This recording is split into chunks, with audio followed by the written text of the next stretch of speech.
नमस्कार, आप सभी का स्वागत है। तो आज हम क्या करने वाले हैं, हम पूरी दुनिया के नक्शे को एक ही आसान सी विजुअल स्टडी गाइड में समेटने की कोशिश करेंगे।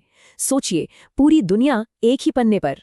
लगता है ना कभी कभी कि ये दुनिया का नक्शा कितना बड़ा और पेचीदा है। पर सोचिए, अगर हम इसे एक तरह के एनिमेटेड स्टडी सेशन में बदल दें, जहां हम सब कुछ एक साथ एक नोटबुक के पन्ने पर उतारें। तो चलिए शुरू करते हैं। तो किसी भी बड़ी चीज को समझने के लिए हमें शुरुआत करनी होती है उसके बेसिक्स से। हमारे मामले में दुनिया के नक्शे की नींव क्या है? बिल्कुल सही, 7 महाद्वीप। तो सबसे पहले हम बनाते हैं नॉर्थ अमेरिका का एक रफ सा शेप, और फिर जमीन की एक पतली सी पट्टी से इसे जोड़ देते हैं साउथ अमेरिका से।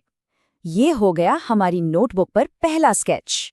और हाँ, ये जो पतली सी जमीन की पट्टी है ना, इसका एक खास नाम भी है, इस्थमस। ये एक बहुत जरूरी ज्योग्राफिकल टर्म है। समझ लीजिए कि ये 2 बड़े महाद्वीपों के बीच एक कुदरती पुल जैसा है। तो नॉर्थ और साउथ अमेरिका तो बन गए। अब आगे बढ़ते हैं। यहाँ हम अफ्रीका बनाते हैं, फिर ठीक इसके ऊपर यूरोप, और उसके बगल में ये विशाल एशिया। आखिर में यहाँ नीचे ऑस्ट्रेलिया, और सबसे आखिर में ये बर्फीला अंटार्कटिका। और बस देखिए, दुनिया के 7 महाद्वीपों का एक बेसिक आउटलाइन तैयार है। अब जमीन तो बन गई, इसे पानी से भी तो घेरना होगा। तो ये हैं हमारे 5 बड़े महासागर: प्रशांत, अटलांटिक, हिंद, दक्षिणी और आर्कटिक।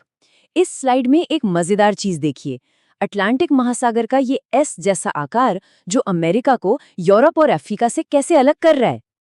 चलिए, अब जब हमारा बेस मैप तैयार है तो अपने वर्ल्ड टूर के पहले पड़ाव पर चलते हैं।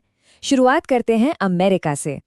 नॉर्थ अमेरिका में मोटे तौर पर 3 बड़े देश हैं। सबसे ऊपर कनाडा, बीच में यूनाइटेड स्टेट्स और नीचे मेक्सिको। और एक बड़ी दिलचस्प बात, अमेरिका और कनाडा के बीच की ये जो सीमा है, जिसे 49th पैरेलल कहते हैं, ये दुनिया में किन्हीं भी 2 देशों के बीच की सबसे लंबी सीमा है। अब जरा नॉर्थ अमेरिका के कुछ खास शहरों पर एक नजर डालते हैं। ये रहा डेट्रॉइट, जिसे दुनिया की ऑटोमोबाइल कैपिटल भी कहते हैं। फिर आता है पिट्सबर्ग, जो लोहा और स्टील के लिए जाना जाता है। वेस्ट कोस्ट पर है सैन फ्रांसिस्को, अपने गोल्डन गेट के लिए मशहूर, और हॉलीवुड का गढ़ लॉस एंजलिस। और हाँ, मियामी एक बड़ा सैटेलाइट लॉन्चिंग स्टेशन है। और जाहिर है, हम ओटावा और मेक्सिको सिटी को कैसे भूल सकते हैं, जो कनाडा और मेक्सिको की राजधानियां हैं। नॉर्थ अमेरिका के चारों तरफ पानी ही पानी है। देखिए, दक्षिण में है मेक्सिको की खाड़ी और कैरिबियन सागर। उत्तर की तरफ देखें तो हडसन की खाड़ी कनाडा के अंदर तक फैली हुई है। और पश्चिम में ये जो संकरा सा पानी का रास्ता है, बेरिंग स्ट्रेट, यही इसे एशिया से अलग करता है। चलिए, अब अटलांटिक के उस पार चलते हैं और अफ्रीका और यूरोप को देखते हैं, जिन्हें अक्सर ओल्ड वर्ल्ड या पुरानी दुनिया भी कहा जाता है। ये स्लाइड अफ्रीका की कहानी को 2 अलग-अलग नजरियों से दिखाती है। एक तरफ है उसका शानदार प्राकृतिक सौंदर्य और जंगली जीवन, और दूसरी तरफ है उसका गहरा प्राचीन इतिहास, जैसा कि हमें मिस्र के मंदिरों और पिरामिडों में देखने को मिलता है। मतलब यहाँ कुदरत और सदियों पुरानी सभ्यता का एक गजब का मेल है। तो सवाल ये उठता है कि ये तीनों महाद्वीप, अफ्रीका, यूरोप और एशिया, मिलते कहाँ हैं? देखिए, लाल सागर, काला सागर और कैस्पियन सागर, ये तीनों मिलकर एक तरह की प्राकृतिक सीमा बनाते हैं, जो इन विशाल भूभागों को एक दूसरे से अलग करती हैं। अब बारी है दुनिया के सबसे बड़े महाद्वीप की, एशिया। ये इतना बड़ा और विविध है कि इसे एक बार में समझना मुश्किल है। तो सबसे अच्छा तरीका है कि इसे छोटे छोटे समझने लायक हिस्सों में बांट लिया जाए।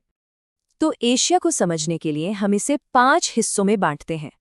पहला वेस्ट एशिया, जिसे हम मिडिल ईस्ट के नाम से भी जानते हैं। दूसरा सेंट्रल एशिया, यानी स्थान वाले देश। तीसरा साउथ एशिया, जिसमें भारत और उसके पड़ोसी देश आते हैं। चौथा साउथ ईस्ट एशिया का खूबसूरत इलाका। और आखिर में ईस्ट एशिया, जहां चीन और जापान जैसे देश हैं। सेंट्रल एशिया के पहाड़ों को समझने के लिए पामीर नॉट या पामीर गांठ को समझना बहुत जरूरी है। ये एक कमाल की जगह है जहां दुनिया की कुछ सबसे ऊंची पर्वत श्रृंखलाएं, जैसे हिमालय और हिंदुकुश, आकर मिलती हैं। इसी गांठ की वजह से ये पूरा इलाका इतना उबड़-खाबड़ और भूगर्भीय तौर पर एक्टिव है। चीन की बात चली है तो उसकी एक मशहूर नदी का जिक्र भी जरूरी है, पीली नदी या हुआंगहो। ये नदी चीन की सभ्यता के लिए जीवनदायिनी रही है, लेकिन इसमें आने वाली भयानक बाढ़ों की वजह से इसे चीन का शोक भी कहा जाता है। तो हम अपने वर्ल्ड मैप को पूरा करने के बहुत करीब आ गए हैं। चलिए अब ऑस्ट्रेलिया और अंटार्कटिका को कवर करके इसे फाइनल टच देते हैं। अब चलते हैं दुनिया के सबसे छोटे महाद्वीप ऑस्ट्रेलिया की तरफ। ऑस्ट्रेलिया और पास का न्यूजीलैंड मिलकर ओशियानिया का एक बड़ा हिस्सा बनाते हैं। ये इलाका अपने बड़े बड़े खुले मैदानों और फार्मिंग के लिए जाना जाता है, जैसे कि न्यूजीलैंड के मशहूर कैंटरबरी प्लेन्स, जो खेती बाड़ी का एक बड़ा सेंटर है।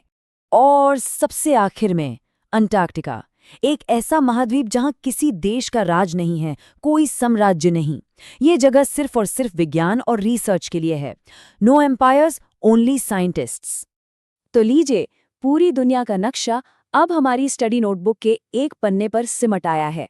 हमने महाद्वीपों के आउटलाइन से शुरू किया और फिर उसमें शहर, महासागर और खास भौगोलिक जगह भरी।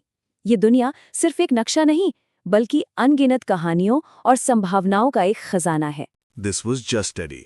लाइक, सब्सक्राइब और अगली वीडियो में मिलते हैं। तब तक के लिए हंसते रहो, मुस्कुराते रहो। Thank you so much.